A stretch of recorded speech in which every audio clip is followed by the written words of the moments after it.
சென்னையில் ஏற்பட்ட பெருவெள்ளம் அதை வந்து இந்த அரசு சமாளித்தது. ஒரு பக்கம் பார்த்தா எழுத்தாளர் இந்துமதிக்கு முதல்வருடைய மனைவி உதவுகிறார். அவருடைய அந்த பதிவே வந்து பல சர்ச்சைகளை எழுப்புச்சு. இந்த அரசு இந்த பெருவெள்ளத்தை எப்படி கையாண்டது? என்னென்ன தவறுகளை ஒரு அரசாங்கமாக செய்யக்கூடாதா அத்தனை தவறுகளையும் இந்த பேரிடர் செய்திருக்கிறது. அதோட ஆட்சி நிர்வாகம் வந்து எப்படியெல்லாம் இருக்கக்கூடாதோ அப்படியெல்லாம் இருந்திருக்குது. இது மாதிரி இப்போ ஏன்னா 2015 ஒரு மிகப்பெரிய பாடம். அதுக்கப்புறம் இந்த வருஷம் அப்படிங்கும்போது இந்த அரசு எல்லாம் முன்னேற்பாடுகள் எல்லாம் சரியா செய்து வைக்கலையா? எங்க சறுக்குச்சு? திமுக ஐடி விங் பண்ணின ஒரு ஃப்ராடு தனம் என்ன அப்படின்னா, இவர்கள் வேலை பார்த்த அந்த 4000 கோடிக்கு வேலை பார்த்த இடங்கள்ல 20% இடங்கள்ல பெரிய பெரிய ரோடு இருக்க 20% இடங்கள் இந்த மவுண்ட் ரோட்ல எல்லாம் வந்து வெள்ளம் வடிஞ்சது. அந்த இடத்துல போய் நீங்க போட்டோ ஷூட் நடத்திட்டு சென்னை மீட்ட திமுகன்னு ஒன்று ட்ரெண்ட் பண்ண ஆரம்பிச்சிங்க. எங்க அயலக அணி, திமுகவோட அயலக அணி தான் ஃபர்ஸ்ட் ட்ரெண்ட் பண்ணுது. இங்க என்ன நிலைமைன்னு தெரியாம பானையில் உட்காந்து யாரோ உட்காந்து அதை ட்ரெண்ட் பண்ண அது ஒட்டுமொத்தமாக பயங்கர ட்ரெண்ட் ஆகுது. குறிப்பா நியூஸ் மினிட்டுடைய தமிழ்நாடு சீஃப் சபீரை வந்து ஓப்பனாகவே மிரட்டுறாங்க. அதற்கடுத்து வந்து இப்படியான செயல்களை திமுக விரும்புறதில்லை அப்படின்னும் சொல்றாங்க. இது அரசுடைய இயலாமையை வந்து மறைக்கிறதுக்கான முயற்சியா? ஒருவேளை இந்த சம்பவம் தமிழ்நாடு தாண்டி வேற எங்கேயாவது ஒரு மாநிலத்தில் ஒரு இஸ்லாமிய பத்திரிகையாளரை ஒரு பத்திரிகையாளரை நீங்க மிரட்டியிருந்தீங்கன்னு வச்சுக்கோங்க. இந்த திமுக உடன்பிறப்புகள் இன்னைக்கு யார் வந்து பத்திரிகையாளர்களை திட்டுறாங்களோ அவங்க எல்லாரும் அப்படியே பிறண்டு பேசுவாங்க. ஜனநாயகம் இங்க சீரழிஞ்சிச்சுன்னு 2 பக்கத்து கட்டுரை எழுதுவாங்க சார். விதவிதமா கவியரங்க வைப்பாங்க. இன்னைக்கு அவர் பண்ண ஸ்டோரி தான் வந்து அந்த புளியந்தோப்பு பகுதியில் இருக்கிற ஒரு குழந்தையோட உடலை வந்து அட்டைப்பெட்டியில் வச்சு கொடுத்துருக்காங்க. ஆனால் தமிழ்நாடு வந்து மருத்துவ கட்டமைப்பில் மிகச்சிறந்த மாநிலம் அப்படின்னு நம்ம சொல்லிக்கிறோம். ஷபீர் உண்மையுமே ஷபீருக்கு நான் இந்த முறையில் ஒரு சக பத்திரிகையாளராக என்னுடைய என்ன சொல்கிறது ஒரு சின்சியர் தேங்க்ஸ் அவருக்கு சொல்லிக்க முடியும். மாசு அந்த அமைச்சராக வந்த பிறகு தவறான ஆப்ரேஷன், சரியான நேரத்தில் செய்யப்படாத ஆப்ரேஷனில் ஒரு ஸ்போர்ட்ஸ் பொண்ணு இறந்து போனாங்க. இப்போ 2 மாதத்துக்கு முன்னாடி ஒரு குழந்தை ஒன்று இறந்து போனாங்க. இப்போ இந்த குழந்தை இன்னும் தெரியாத விஷயங்கள், மீடியாவில் ரிப்போர்ட் ஆகாத விஷயங்கள் எவ்வளோன்னு தெரியல. அப்போ இது வந்து என்ன அப்படின்னா, நீங்கள் இதுக்கு உண்மையிலுமே மனசாட்சி இருக்கிறவராக இருந்தால் மாசு அவர் துறையை விட்டு அவர் வெளியே போகணும். கூட்டணி கட்சிகள் காங்கிரஸ் இருக்கிறவங்களுக்குலாம் மனசாட்சி இல்லை, இடதுசாரிகளுக்கு மனசாட்சி இல்லை. ஒத்த சீட்டுக்காக 4 சீட்டுக்காக 10 சீட்டுக்காக 5 சீட்டுக்காக வந்து நீங்கள் மக்களோட நலன் எல்லாத்தையும் அதை குறித்து பேசவே மாட்டேன்றீங்க அப்படின்னு சொன்னால் உங்களை நம்பி எதுக்கு ஓட்டு போடணும்? இந்த நிவாரண தொகை அவங்களுக்கு கொடுக்கறது அப்படிங்கிறது எவ்வளவு முக்கியம்? எதிர்கட்சி தலைவர் வந்து 12,000 கொடுக்கணும் அப்படின்னு சொல்றாரு. நம்ம அரசியலாக பார்க்காம மனிதாபிமான அடிப்படையில் அது 6,000 10,000 அவனுக்கு உண்மையில் என்ன தேவைப்படுதோ அதை கொடுக்கறது தான் வந்து இந்த திமுக அரசாங்கம் இப்போது இழந்திருக்கு இல்லையா, மக்களிட ஒரு பெரிய விருப்பம் சம்பாதிச்சிருக்கு. மேடம் வணக்கம். சென்னையில் ஏற்பட்ட பெருவெள்ளம் அதை வந்து இந்த அரசு சமாளித்தது. ஒரு பக்கம் பார்த்தா எழுத்தாளர் இந்துமதிக்கு முதல்வருடைய மனைவி உதவுகிறார். அவருடைய அந்த பதிவே வந்து பல சர்ச்சைகளை எழுப்புச்சு. மற்ற சாமானியர்கள் இந்த பெருவெள்ளத்திலிருந்து காப்பாற்றப்பட்டார்களா? அவர்களுக்கு நிவாரணங்கள் முறையாக கொடுக்கப்பட்டதா? இந்த அரசு இந்த பெருவெள்ளத்தை எப்படி கையாண்டது? அரசாங்கம் சொல்கிற கணக்குப்படி பார்த்தீங்கன்னா அரசு பெருவெள்ளத்தை ரொம்ப திறமையாக கையாண்டுச்சு. வெள்ளம் வந்த 2வது நாளே சென்னை மீட்ட திமுக ட்ரெண்டாச்சு. அரசாங்கத்தின் பார்வையில் அரசாங்கம் சொல்கின்ற கணக்குகளின்படி எல்லாமே நீட்டாக நடந்துச்சு. ஒரு சேதாரமும் இல்லை. மக்கள்லாம் மகிழ்ச்சி வெள்ளத்தில் மிதந்துட்டுருக்காங்க. அப்புறம் மக்கள் அந்த ட்ரால் பண்ணுற மாதிரி மக்களே வீட்டுக்குள்ள தண்ணியை தேக்கி வச்சுட்டு விளையாண்டுட்டு இருக்காங்க. பள்ளி பாம்பெல்லாம் பிடிச்சி விளையாண்டுட்டு இருக்காங்க. ஒரு காமெடிக்காக கரண்ட் ஆஃப் பண்ணி வச்சு விளையாண்டுருக்காங்க. அப்படிங்கிற மாதிரி தான் நம்ம பதிவு பண்ணணும் பத்திரிகையாளர்கள். இல்லைன்னா அது அப்புறம் வாழவே விடக்கூடாதுங்கிற ரேஞ்சில் வந்து அது. ஆனால் யதார்த்தத்தை போய் பார்த்தீங்கன்னா, ஏன்னா இன்றைக்கி மீடியா பெருக்கிடுச்சு. மெயின் ஸ்ட்ரீம் மீடியா இருந்தாலும் சரி, யூடியூப் சேனல்ஸாக இருந்தாலும் சரி, நிறையா வந்துடுச்சு. அது இல்லாமல் எல்லா மக்கள் கையிலையும் மொபைலுங்கிற ஒரு மீடியா இருக்குது. அதில் நிறைய பதிவுகள் வெளியிருக்கு. அந்த வகையில் பார்த்தீங்கன்னா இந்த அரசு வந்து ஒரு பேரிடரை எப்படி கையாளக்கூடாதோ அப்படி கையாண்டிருக்கு. அப்படிதான் இதை சொல்ல முடியும். என்னென்ன தவறுகளை ஒரு அரசாங்கமாக செய்யக்கூடாதோ அத்தனை தவறுகளையும் இந்த பேரிடர் செய்திருக்கிறது. அதோட ஆட்சி நிர்வாகம் வந்து எப்படியெல்லாம் இருக்கக்கூடாதோ அப்படியெல்லாம் இருந்திருக்குது. இந்த பெருவெள்ளத்தை இவர்கள் கையாண்ட விதம், இந்த டிசாஸ்டரை வந்து இவர்கள் மேனேஜ் பண்ண விதத்தை பார்த்தா இந்த அரசாங்கத்தை வந்து திரும்ப திரும்ப பத்திரிகையாளர்கள் இது மட்டும் இல்லை பொதுமக்களுமே இது ஒரு திறனற்ற மக்களை காக்கணுங்கிற அடிப்படை எண்ணம் இல்லாத ஒரு அரசாங்கத்தான் இது இருக்கு. இது வந்து இந்த கவர்மெண்ட் அமைஞ்சதுக்கு அப்புறம் இந்த இது மாதிரி இயற்கை பேரிடர் ஏற்படும் போது அதை எப்படி கையாளணும் அப்படிங்கிறதுக்காக திருப்புகழ் கமிட்டி அந்த கமிட்டி அமைச்சாங்க. அதுக்கப்புறம் வந்து நிதி, குறிப்பாக நிதி ஒதுக்குனாங்க. வேலைகள் நடக்கிறதா அமைச்சர்கள் பத்திரிகையாளர் சந்திப்பில் சொன்னாங்க. அப்படி இருந்தும் இது மாதிரி இப்போ ஏன்னா 2015 ஒரு மிகப்பெரிய பாடம். அதுக்கப்புறம் இந்த வருஷம் அப்படிங்கும்போது இந்த அரசு எல்லாம் முன்னேற்பாடுகளெல்லாம் சரியாக செய்து வைக்கலையா? எங்கே சறுக்குச்சு? இந்த முன்னேற்பாடுகளை நீங்கள் நாம்கேவாஸ் பேரளவில் செய்வதற்கும் உண்மையிலேயுமே திட்டமிட்டு செய்வதற்கும் பெரிய வித்தியாசம் இருக்குது. அரசாங்கம் வந்து வெள்ளம் வருவதற்கு முதல் நாள், புயல் வருவதற்கு முதல் நாள் வந்து எல்லா மீடியாலையும் காட்டினாங்க, நாங்கள் வந்து 25 போட்டோட ரெடியாக இருக்கோம், அங்கே இது ரெடியாக இருக்கோம், இங்கே ரெடியாக. உண்மையிலுமே அப்படி ரெடியாக இவங்க இருந்திருந்தாங்க. எல்லா இடத்துலையும் இவங்க தயார் நிலையில் இருந்தால் இத்தனை உயிர் சேதங்கள் ஏற்பட்டிருக்காது. மக்கள் வெள்ளம் வந்து 5ஆவது நாள் 6ஆவது நாள் வரைக்கும் வந்து வெள்ளத்தில் மிதந்திருக்க மாட்டாங்க. அப்போ இந்த நீங்கள் பிளான் பண்ணீங்க இல்லையா, அதில் வந்து உண்மையான சரியான பிளானிங் இல்லை அப்படிங்கிறது. அப்புறம் ரெண்டாவது, பிளான் பண்ண விதத்தில் நீங்கள் சரியாக அதை வந்து எக்ஸிக்யூட் பண்ணீங்களா அப்படின்னா மிக நிச்சயமாக இல்லை. ஏன்னா அரசாங்கம் தயார் பண்ண போட்டுக்குள்ளே போய் மீட்டுட்டு வந்த மக்களை விட தனியார் போட்டில் 2000 ரூபா கொடுத்து 2500 3000 அவன் கெப்பாசிட்டி கொடுத்து வெளியே வந்தவங்க தான் இங்கே அதிகம். வேளச்சேரி, பள்ளிக்கரணை அந்த ஏரியாலாம். இப்போ உங்களுக்கு இந்த பெரும்பாக்கத்துலேயும் வடசென்னை முழுக்காமோ அந்த மாதிரி கையில் 24 மணி நேரமோ 3000 4000 5000 வச்சுருக்க மக்கள் கிடையாது. அவங்க எல்லாமே விளிம்பு நிலை மக்கள் அப்படின்றதுனால தான் அவங்க மாட்டிக்கிட்டாங்க. அதுதான் உங்களுக்கு வேளச்சேரிக்கும் பள்ளிக்கரணைக்கும் இருக்கிற வித்தியாசமா. இங்கே வடசென்னையிலையும் பெரும்பாக்கம் பகுதிகளில் அதிகமாக பாதிக்கப்பட்டதுக்கு வித்தியாசம். அப்போ இவங்க என்ன அப்படின்னா, இன்றைக்கி கூடமே நீங்கள் பெரும்பாக்கத்தில் ஒரு பெரிய தனியார் அப்பார்ட்மெண்ட்டில் வந்து தண்ணி வந்து வெளியேற்றிட்டு இருக்காங்க. அது வெளியேற்றணும் அப்படின்னு சொன்னால் உங்களுக்கு அதற்கான தன்மையுடைய பெரிய பெரிய மோட்டார்ஸ் வந்து இன்னும் கொண்டு வரல. இப்போ வச்சுருக்க மோட்டார்ஸை வச்சு நீங்கள் போட்டனாலே இன்னும் 4-5 நாள் ஆகும் அந்த வெள்ளத்தை வெளியேற்ற. அப்படிங்கும்போது இங்கே திட்டமிடல் சரியில்லை. இப்போ நீங்கள் 2015 இவர்கள் திமுக காரர்கள் சொல்கின்ற குற்றச்சாட்டு என்ன, 2015 செம்பரம்பாக்கம் ஏரியை அதிமுக ஜெயலலிதா அம்மையார் திறந்து விடுறதுக்கு மொத்தமாக ஒரே நாளில் திறந்து விட்டாங்க, அதனால வெள்ளம் வந்துடுச்சு, உயிர் சேதம் அதிகமாக இருந்துச்சு அப்படின்னு. பட் அதுக்கப்புறமான அந்த மீட்பு பணிகள் இருக்கு இல்லையா, அந்த ரெஸ்கியூ ஆப்ரேஷன் எல்லாமே வந்து அதிவேகத்தில் போர்க்கால அடிப்படையில் அப்படின்னா நிஜமாலுமே போர்க்கால இருக்குது. ஏன்னா இது ஒரு பெரிய டிசாஸ்டர் வந்திருக்குன்றது மத்திய அரசுக்கு அவங்க உண்மையான நிலைமையை சொல்லி மத்திய அரசோட ஹெல்ப்பை வாங்குறாங்க. அவர்களுடைய துணை ராணுவம் வருது, அவர்கள் பலரை மீட்கிறார்கள். இங்கே வந்து அரசாங்கம் நிலைமை ரொம்ப மோசமாக இருக்குங்கிறத ஒத்துக்குச்சு. அவங்க ஹைட் பண்ணல இந்த மாதிரி. ஒத்துக்கிட்டதுனால உங்களுக்கு தமிழ்நாடு முழுக்க இருக்கின்ற இளைஞர்கள், எஸ்டிபிஐ மாதிரியான கட்சிகள், நிறைய தன்னார்வல அமைப்புகள் வந்து உள்ள வேலை பார்க்குறாங்க, நிறைய என்ஜிஓஸ் வந்து வேலை பார்க்குறாங்க. ஆனால் நம்ம என்ன பண்ணோம் இந்த 2023 அப்படின்னா, திமுக அரசாங்கம் என்ன பண்ணுச்சு அப்படின்னா, இது வந்து பேரிடர் அப்படிங்கிறதே ஃபர்ஸ்ட் 2 நாள் அவங்க ஒத்துக்கல. ஓகே, அது ரெண்டாவது இந்த திமுக ஐடி விங் பண்ணின ஒரு ஃப்ராடு தரம் என்ன அப்படின்னா, இவர்கள் வேலை பார்த்த அந்த 4000 கோடிக்கு வேலை பார்த்த இடங்கள்ல 20% இடங்கள்ல பெரிய பெரிய ரோடு இருக்க 20% இடங்கள் இந்த மவுண்ட் ரோட்ல எல்லாம் வந்து வெள்ளம் வடிஞ்சது. அந்த இடத்துல போய் நீங்கள் ஃபோட்டோ ஷூட் நடத்திட்டு சென்னை மீட்ட திமுகன்னு ஒன்று ட்ரெண்ட் பண்ண ஆரம்பிச்சிங்க. எங்கள் அயலக அணி, திமுகவோட அயலக அணி தான் அதை ஃபஸ்ட்டு ட்ரெண்ட் பண்ணுது. இங்கே என்ன நிலைமைன்னு தெரியாமல் ஃபாரினில் உட்காந்து யாரோ உட்காந்து அதை ட்ரெண்ட் பண்ண அது ஒட்டுமொத்தமாக பயங்கர ட்ரெண்ட் ஆகுது. அப்போ வெளியில் இருக்க மக்கள், இதை நியூஸில் பார்க்குற மக்கள் என்ன நினச்சிட்டாங்க, வெள்ளம் வந்துச்சு போல இருக்கு பாரு, ஒரே நாளில் தண்ணி விழுந்துருச்சு அப்படின்றாங்க. ஆனால் 3ஆவது நாள் முதலமைச்சர் என்ன சொல்கிறாரு, தன்னார்வலர்கள்லாம் வாங்க, மக்கள் இங்கே பாதிக்கப்படுறாங்க, வந்து உதவி செய்யுங்க.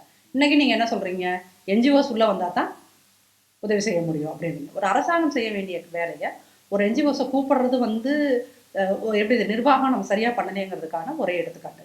ஆனால் என்ஜிஓஸ் அவங்களுடைய அந்த சேவை மனப்பான்மையின் காரணமாக அவங்க வராங்க, இன்றைக்கி அவங்க மீட்கிறார்கள்.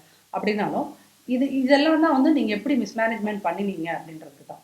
ரெண்டாவது என்ன, இந்த அமைச்சர்களுக்கும் அதிகாரிகளுக்கும் இருக்கின்ற இடைவெளி இருக்கு இல்லையா, அதிகாரிகள் அனுபவபூர்வமாக சொல்கிறத கேட்குற பக்குவம் வந்து அமைச்சர்களுக்கு இல்லை, அப்படிதான் அதை நம்ம சொல்ல முடியும். அப்புறம் இந்த அமைச்சர்கள், திமுக அமைச்சர்களை பொறுத்தளவுக்கும் அவங்க வந்து மக்களுக்கும் பயப்பட மாட்டாங்க, அவங்க கட்சியோட தலைமைக்கும் கட்டுப்பட மாட்டாங்க, முதல்வருக்கும் கட்டுப்பட மாட்டாங்க. முதல்வரும் கட்சி தலைமை ஒருத்தர் தான், கட்சியாகவும் அவருக்கு பயப்பட மாட்டாங்க, ஆட்சியாகவும் அவருக்கு பயப்பட மாட்டாங்க.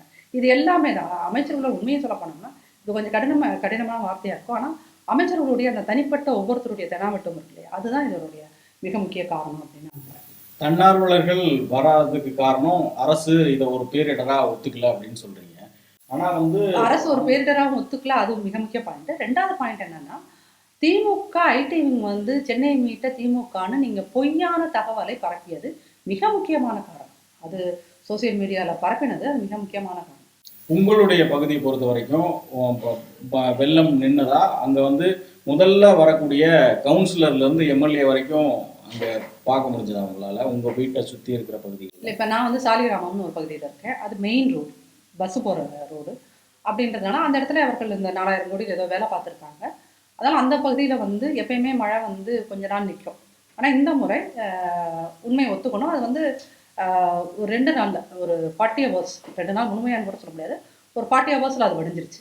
ஆனால் நான் என்னோடய வீட்டில் இருந்து ஒரு 200 மீட்டர் தள்ளி இருக்கிறது தசாதபுரம்னு ஒரு ஏரியா.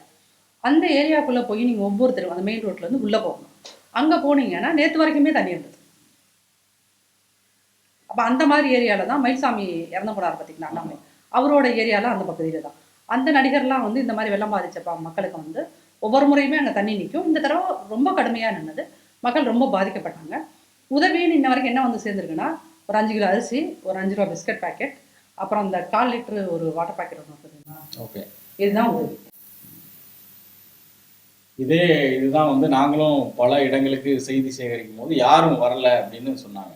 சரி, இதற்கு இப்போ மழை நின்றுச்சு, இந்த சென்னை முழுக்க வெள்ள நீர் இருக்கு, அதற்கு பின்னாடி இந்த அரசு எப்படி செயல்படுறது? சரி, இது ஒரு பெருவெள்ளம், இப்படி மக்கள் பாதிச்சிருக்காங்க, கரண்ட் இல்லை அப்படிங்கும்போது அதுக்கு பின்னாடி எப்படி கவர்மெண்ட் செயல்பட்டதை பார்க்குறோம்?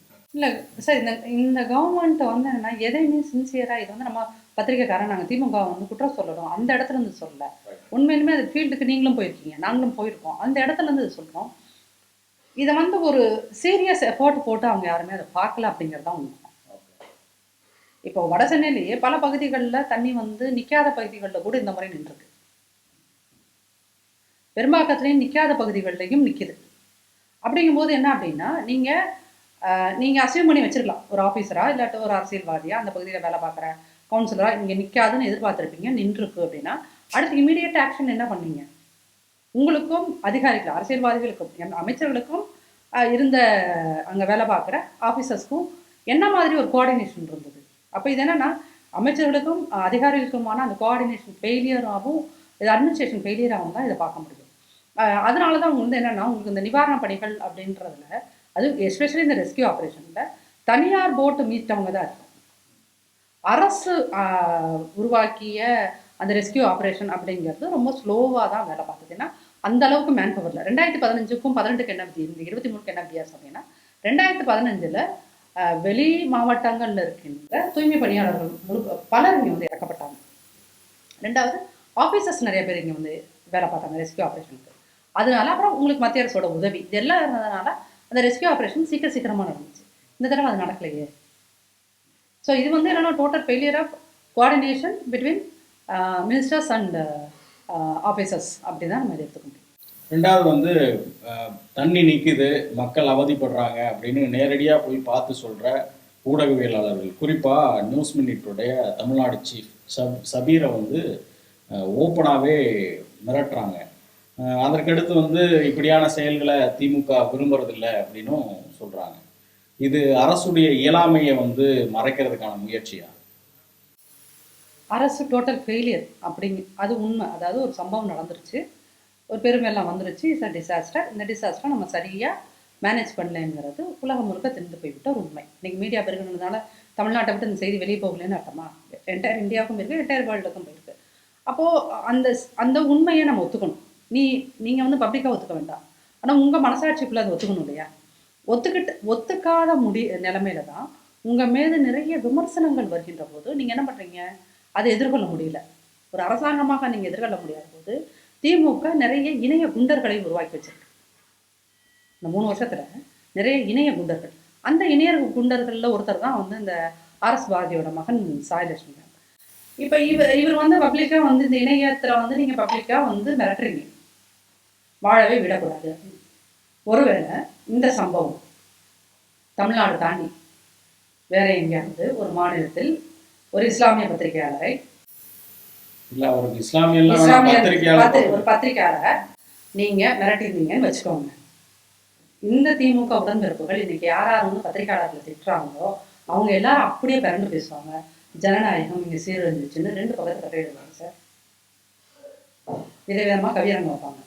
இன்னைக்கு அவர் பண்ண ஸ்டோரி தான் வந்து அந்த புளியந்தோப்பு பகுதியில் இருக்கிற ஒரு குழந்தையோட உடலை வந்து அட்டைப்பெட்டியில் வச்சு கொடுத்துருக்காங்க. ஆனால் தமிழ்நாடு வந்து மருத்துவ கட்டமைப்பில் மிகச்சிறந்த மாநிலம் அப்படின்னு நம்ம சொல்லிக்கிறோம்.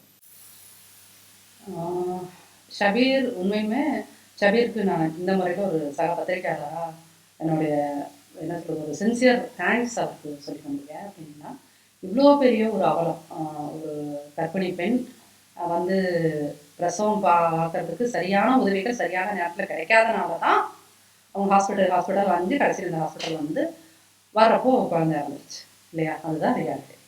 இதை வந்து அரசாங்கம் வெளியே சொல்லுமா? அதை வெளியே சொல்கிறது தான் ஒரு பத்திரிகையாளர் வேலை. அந்த வேலையை யார் செஞ்சிருக்கா? சபீர் செஞ்சிருக்கா. சபீர் செய்யும்போது நீங்கள் என்ன சொல்கிறீங்க? நீ இப்படி ஒரு உண்மையை கொண்டு வந்ததுனால அவன் வந்து மிரட்டுவான், குத்துவான், வெட்டுவான்றீங்க. ஒருவேளை இந்த உண்மை வெளியவே தெரியாமல் போயிருந்துச்சுன்னா இந்த அரசாங்கம் நல்ல அரசாங்கமா? அப்படிதான் நீங்கள் எதிர்பார்க்குறீங்க. இணைய குண்டர்கள் எதிர்பார்க்குறீங்கன்னா இந்த மாதிரி சமூகத்தை வெளியே யாருமே கொண்டு வரக்கூடாது பேசக்கூடாது. அந்த வேலைச்சேரியில் வந்து அந்த பில்டிங்குள்ளே வேலை பார்த்தா எத்தனை பேர் உண்மையாலும் மாட்டிக்கிட்டவர்கள், எத்தனை பேர் இறந்து போனவர்கள், எத்தனை பேர் அப்படிங்கிறது எந்த மீடியாக்காரருக்கும் உண்மை தெரியாது. அதுதான் உண்மை. ஏன் அப்படின்னீங்கன்னா நாங்கள் போகும்போது அங்கே அந்த சுற்றியும் இதை கட்டி விட்டாங்க, மரப்பை கட்டி விட்டாங்க. அதெல்லாம் உண்மை. போனப்போ தடுத்தாங்க, தனிநபர்களாக உள்ள வரவங்க தடுத்தாங்க, மீடியாவும் தடுத்தாங்க. உள்ள எத்தனை பேருன்றது இன்ன வரைக்குமே அரசாங்கம் அதை டிரான்ஸ்பரண்டாக சொல்லுது சார். இப்போ நீங்கள் சொல்கிறீங்க இல்லையா ஒரு கணக்கு இத்தனை பேர் தான் இறந்தாங்க, இத்தனை பேர் தான் போனாங்கன்றது, அதுக்கு என்ன சாட்சி? அதெல்லாம் நம்ம யாருமே கேள்வி கேட்கக்கூடாது அப்படிங்கிறது தான் இந்த அரசாங்கத்தோட நோக்கம். இப்போ நீங்கள் என்ன கேட்டீங்க? இந்த அட்டைப்பெட்டியில் வச்சு இந்த அட்டைப்பெட்டி சம்பவம் இருக்கு இல்லையா? நீங்கள் சொல்றீங்க மருத்துவ கட்டமைப்பெல்லாம் நம்ம வருவாங்க. இந்த மருத்துவ கட்டமைப்பு வந்து தமிழ்நாட்டில் இவ்வளோ தூரம் ஸ்ட்ராங்காக இருக்குதுன்னா அதுக்கு காரணம் வந்து திமுகவோ அதிமுகவோ கிடையாது. அதுக்கு முன்னாடி இருந்த ஆங்கிலேயர்கள் ஒரு மிகப்பெரிய ரீசன். அங்கே இருந்து தான் இந்த விஷயம் நீங்கள் பார்க்கணும். அது ஒன்றாவது விஷயம். ரெண்டாவது விஷயம், இங்கே இந்த டிஎம்கே வந்ததுக்கு அப்புறம் தமிழ்நாட்டில் சீரழிந்த துறைகள்லாம் மருத்துவத்துறை, பள்ளிக்கல்வித்துறை, பால்வளத்துறை, இப்போ ரெண்டாவது நீர்வளத்துறை, 4 துறைகள் அண்ட் டாஸ்மாக், மதுவிலக்கு ஆயிரத்தி.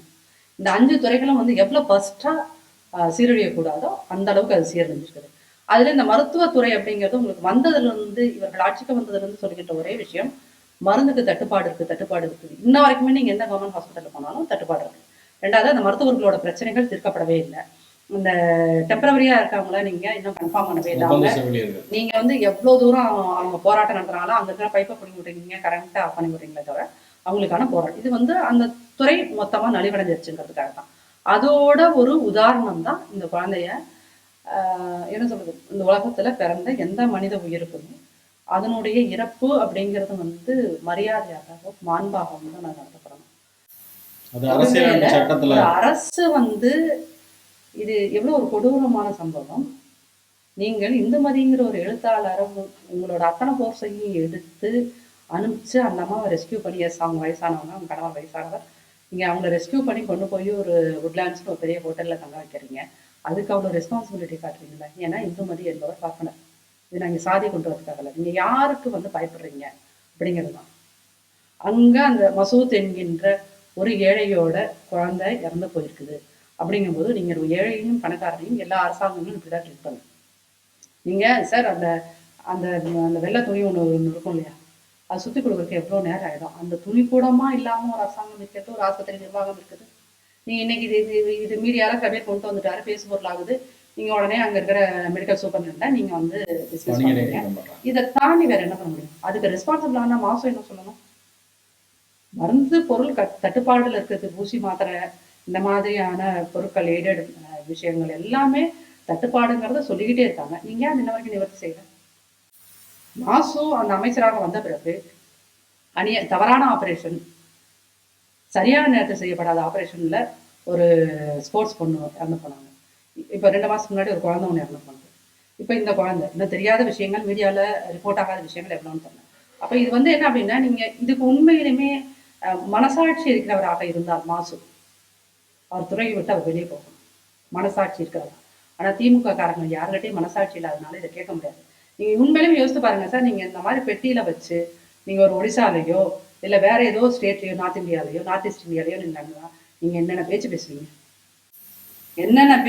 திமுக காரங்க இன்னைக்கு அதை பற்றி யாருக்குமே கிரிட்டிசைஸ் பண்ணுறதுக்கு. சரி, திமுக காரங்க தான் விடுங்க, கூட்டணி கட்சிகள் காங்கிரஸ் இருக்கிறவங்களுக்குலாம் மனசாட்சி இல்லை, இடதுசாரிகளுக்கு மனசாட்சி இல்லை. ஒத்த சீட்டுக்காக, 4 சீட்டுக்காக, 10 சீட்டுக்காக, 5 சீட்டுக்காக வந்து நீங்கள் மக்களோட நலன் எல்லாத்தையும் அதை குறித்து பேசவே மாட்டேன்றீங்க அப்படின்னு சொன்னால் உங்களை நம்பி எதுக்கு ஓட்டு போடணும்? நீங்கள் வந்து மக்களோட நலன் சார்ந்து வேலை பார்க்கலனாலும் 24 எலெக்ஷன் வருது, அங்கே நமக்கு கெட்ட பேர் ஆகிடக்கூடாது, அதுக்காகவாவது வேலை பார்த்ததுங்களா? இந்த மாதிரியான சம்பவங்கள் நடந்திருக்காது. இது வந்து total failure of Tamil Nadu government and medical department. அதுக்கு வந்து மக்கள் நல்வாழ்வுத்துறை அமைச்சராக மாதம் முழு பொறுப்பேற்று உண்மையாக அவருக்கு வந்து மனசாட்சின்னு ஒன்று இருந்ததுன்னா அவர் பதவி விலகணும். அந்த துறையை யாராவது எஃபிஷியண்டான ஒருத்தட்ட கொடுக்கணும். அந்த மருத்துவத்துறை ஒரு 30 மாசமா சீரழிஞ்சு வரப்ப அடுத்து இருக்கிற 30 மாசமாவது யாராவது வந்து அதை ரெக்கவர் பண்ணணும். ரெண்டாவது, இந்த வெள்ள நிவாரணம் 6000 ரூபாய் அறிவிச்சிருக்காங்க. சென்னையில் இருக்கக்கூடிய ரேஷன் அட்டைதாரர்களுக்கு நாங்கள் 6000 ரூபாய் கொடுக்குறோம் அப்படின்னு சொல்லியிருக்காங்க. ஏன்னா ஒரு பெருவெள்ளம் ஏற்பட்டு அதிலிருந்து மக்களை மீட்கிறது அப்படிங்கிறது அரசாங்கத்துடைய பொறுப்பு. இந்த நிவாரணத் தொகை அவங்களுக்கு கொடுக்கறது அப்படிங்கிறது எவ்வளவு முக்கியம்? எதிர்கட்சி தலைவர் வந்து 12,000 கொடுக்கணும் அப்படின்னு சொல்கிறாரு. இதை நம்ம வெறும் அரசியலாக பார்க்காம ஒரு ஹியூமனிட்டியோட பார்க்க வேண்டிய விஷயம். நீங்கள் வந்து இப்போ ஒரு மிடில் கிளாஸ் இருக்காங்க, அவங்க வீட்டில் வந்து கண்டிப்பாக ஒரு 1 லட்சம் மதிப்புள்ள பொருட்கள் எல்லாமே போயிருக்கும். ஃப்ரிட்ஜு கண்டிப்பாக போயிடுச்சு, 2 வீலர் கண்டிப்பாக போயிடுச்சு, சோஃபா செட்டு, டிவி இதெல்லாமே அவுட். அந்த கிரவுண்ட் ஃப்ளோரில் இருந்தால் வாங்க. இப்போ அந்த 1 லட்சம் ரூபாயை அரசாங்கத்தால் கொடுக்க முடியாது இல்லையா? பட் இதுக்கு ஏதாவது ஒரு அல்டர்னேட்டிவ் அரேஞ்ச்மெண்ட்ஸ் பண்ணி கொடுக்கும். இப்போ லோயர் மிடில் கிளாஸில் நீங்கள் வந்து அந்த 6000ன்றது எந்த விதத்துலையும் அவர்களுக்கு உதவாது. ஏன்னா இப்போ நீங்கள் சைதாப்பேட்டையில் ஒரு பகுதி இருக்குது, அங்கே வந்து பாத்திரம் ஃபுல்லாக அடிச்சுட்டு போயிடுச்சு சார். வீட்டுக்குள்ளே அந்த பாத்திரம் இருக்குல்ல, பெரும்பாக்கத்துலேயே அதே மாதிரி அந்த கிரவுண்ட் ஃப்ளோரில் இருக்காங்க இல்லையா, அவங்களோட பாத்திரம் அப்புறம் ஸ்டவ்வு அது எல்லாமே ஸ்பாயில் ஆயிடுச்சு. அப்போ என்னன்னா இது ஒரு பேரிடர். உங்களுக்கு சென்ட்ரல் கவர்மெண்ட்டு தமிழ்நாட்டை எப்போதும் வஞ்சிப்பதற்காக அது கண்டு கொடுக்காது. ஆனால் தமிழ்நாடு கவர்மெண்ட்டை வந்து இந்த மாதிரி உண்மையிலுமே அஃபெக்ட் பண்ணவங்க. இப்போ வந்து தமிழ்நாடு முதலமைச்சரின் மருமகன் வந்து என்ன நிறுவனம், பெண் பாப்புலஸ் எம்பவர்மெண்ட் நெட்வொர்க்னு ஒன்று நடத்துகிறார் ராதாகிருஷ்ணன் சாலையில். அவங்களுடைய நிறுவனம் உண்மையிலேயே நீங்கள் போய் சர்வே எடுங்க. எதுக்கும் சர்வே எடுக்கிறீங்களா? போய் சர்வே எடுங்க. உங்கள் நிறுவனத்தை வச்சு நீங்கள் சர்வே எடுங்க சார். போய் எடுத்து உண்மையிலேயும் இந்த மாதிரி பாதிக்கப்பட்டிருக்க மக்களுக்கு அடிப்படை வசதி, சாப்பாடு போயிடுச்சு, சமையல் பாத்திரங்கள் போயிடுச்சு, உறங்குவதற்கான விஷயங்கள் போயிடுச்சு, இரண்டாவது குழந்தைகளோட பள்ளிக்கூட பாடப்புத்தகங்கள் அத்தனை நாசமாயிடுச்சு. இந்த குழந்தைகளுக்கு வேற ஆஃபேல் எக்ஸாம் நெருங்கிடுச்சு. அப்போ இதை கன்சிடர் பண்ணி நீங்கள் அடித்தட்டு மக்களுக்கான உதவியை நேரடியாக வந்து நீங்கள் பெண் நிறுவனத்து மூலமே பண்ணுங்க. பெண் நிறுவனத்துக்கு நீங்கள் நிதியும் கொடுங்க, போய் ஆராய்ச்சி பண்ணுங்க, சர்வே எடுங்க.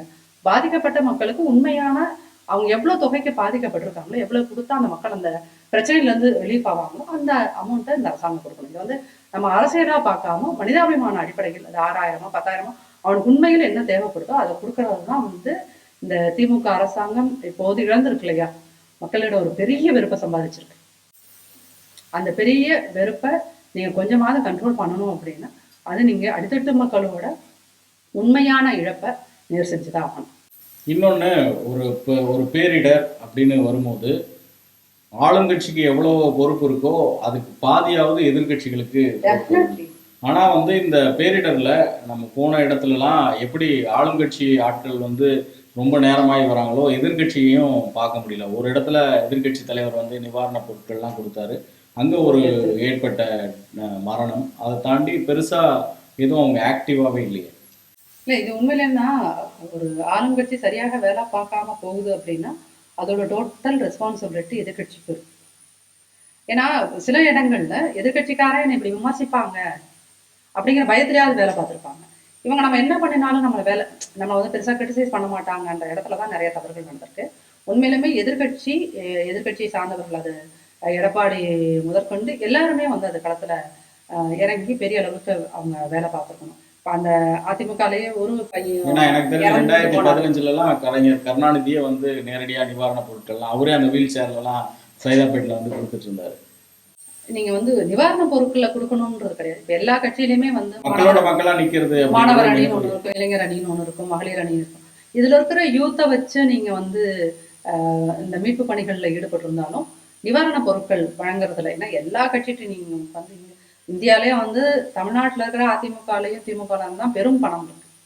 அதை வந்து நீங்க வந்து உண்மையா செலவு பண்ணிருந்தீங்கன்னா மக்கள், அதிமுக காரர்கள் உண்மையா உணர்வு பூர்வமா நான் எங்க கட்சி சொந்த நிதியிலிருந்து நாங்கள் செலவு பண்ணி இந்த இடத்துல எல்லாத்தையும் நாங்கள் ரெஸ்கியூ ஆப்ரேஷன் பண்ணுறோம்னு பண்ணியிருந்தாலும், நிவாரணப் பொருட்கள் அடித்தட்டு மக்களுக்கு கொடுத்துருந்தாலும், இந்த நிமிடத்தில் இந்த திமுகவோட கோட்டை தான் சென்னை அப்படிம்பாங்கல்ல, அந்த பெயர் இந்த இதில் தகர்ந்து போயிருக்கும். அதை செய்வதற்கு மிக நிச்சயமாக அதிமுக தவறிடுச்சுன்னு தான் நான் நினைக்கிறேன். ரொம்ப நன்றி.